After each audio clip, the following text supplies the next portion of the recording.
យន្តហោះ F16 ថៃទម្លាក់គ្រាប់បែកលើឃ្លាំងអុកញ៉ាវងដួងបណ្ដាឲ្យមានមនុស្សរងរបួស2នាក់ករណីកងកម្លាំងយោធាថៃបន្តឈានពានមកលើដែនអធិបតេយ្យកម្ពុជានៅព្រឹកថ្ងៃទី18ខែធ្នូនេះដោយបានប្រើប្រាស់យន្តហោះចម្បាំង F16 ទម្លាក់គ្រាប់បែក3គ្រាប់មកលើឃ្លាំងមួយកន្លែងនៅក្រុងប៉ោយប៉ែតដែលជាកម្មសិទ្ធិរបស់លោកអុកញ៉ាវងដួងបណ្ដាឲ្យមានការខូចខាតសម្ភារៈនិងមានមនុស្សរងរបួសស្រាល2នាក់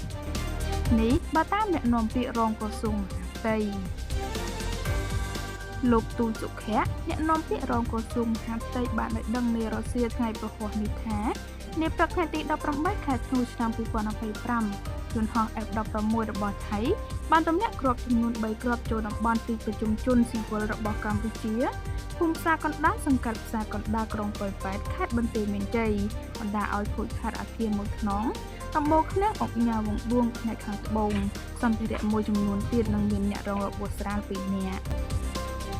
គិតមកដល់ថ្ងៃទី18ខែធ្នូឆ្នាំ2025តែជាថ្ងៃទី12ហើយដែលភាគីថៃនៅតែបន្តរំលោភបំពានលើបទច្បាប់និងសេចក្តីថ្លែងការណ៍រួមស្តីពីកិច្ចព្រមព្រៀងសន្តិភាពរវាងកម្ពុជានិងថៃដែលភាគីកម្ពុជានិងភាគីថៃ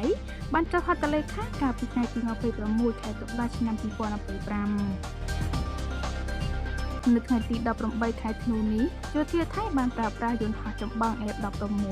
ទម្លាក់គ្រាប់បែកក្នុងភូមិសាស្ត្រភ្នំខ្មោចនាវេលាម៉ោង 9:51 នាទីនិងម៉ោង 17 នាទីយោធាថៃបានប្រើប្រាស់យន្តហោះចម្បាំង F16